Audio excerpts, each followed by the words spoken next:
Hi, I think we're up to chapter 5 in the book of Good to Great, which is the Hedgehog chapter. This fascinating chapter. Remember, this book, we're just using it as a model. We're not obsessed with the corporate culture in the US, let me assure you, but actually there's some really great stuff here that can help us in all our ministry contexts probably serve God in a more faithful way.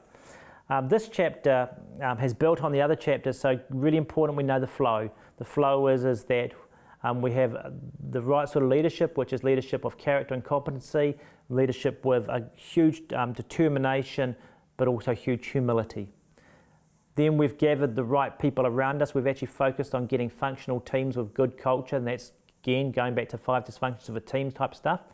Then we've confronted the brutal facts.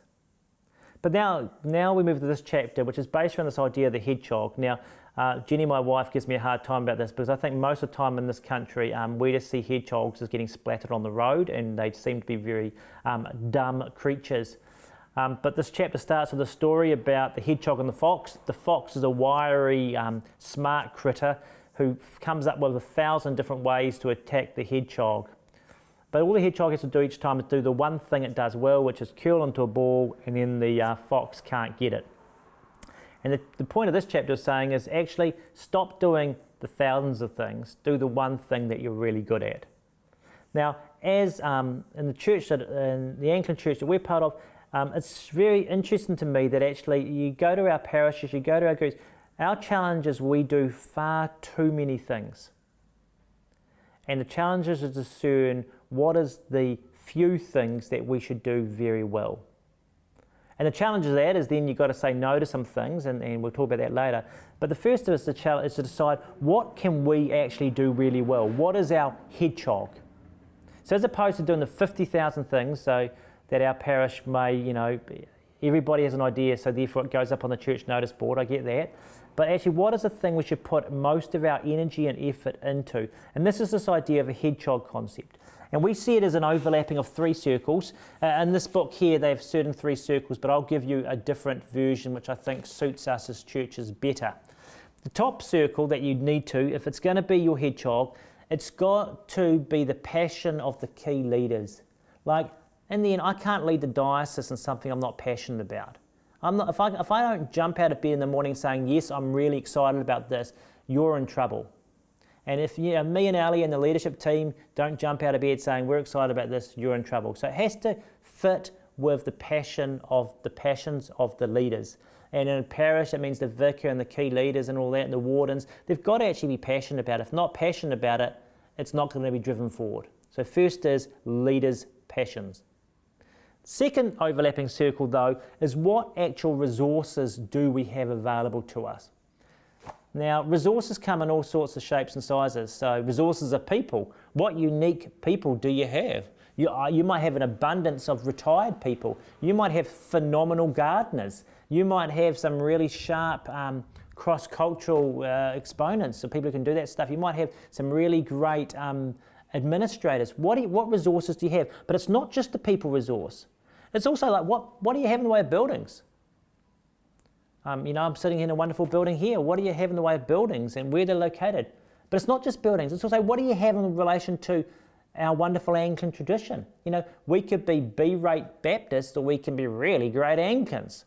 And so there's all those traditions. So the question is, going to the story of Jesus feeding the 5,000, what are your 5 loaves and 2 fishes that you got? I may wish that I was that church down the road that had the smoke machine and had 30,000 youth turning up. That's great, bless them. But actually, I've got 5 loaves and 2 fishes, and that's the resources I've got. And actually, I thank God for those resources. So you're trying to get the overlap between what the leaders are passionate about and what resources you actually have. What has God given into your hands at the moment? And you have to have eyes to discern that. I'm amazed how often I meet leaders and I walk into the room and I look at their people and they just haven't seen the potential that their people have and the latent leadership and abilities that are present in that team. The third overlapping circle is it's actually got to be fruitful in your context. So you might have leaders who are incredibly passionate about sailing. You might have some gifted church members who are great at sailing, but a sailing club in Wairuru will not work. Because it's not going to be fruitful in Wairau because there is no place to sail. So it's got to be fruitful in that context. Again, you know, some things we do, you know, some places, some ministries will be fruitful in that context because it makes sense in that context, and other places it won't be. So it's no point trying to, what does it say, take coals to that funny place in the UK, coals to Newcastle or whatever. You know, actually it's got to be fruitful in that context. So we find the overlap of those three circles, what the leaders are passionate about, what resources God has given at this point in history, and what will bear fruit in the context we find ourselves in. And that helps us form up our hedgehog. That helps us say, what should we be spending our time doing? And that's the critical thing. And often that takes years to work that out. But to constantly be saying, what are we called to do? What can we do better than other people? And that's what we want to be doing on this journey. And it might take us 4 years or 3 years to get better at that.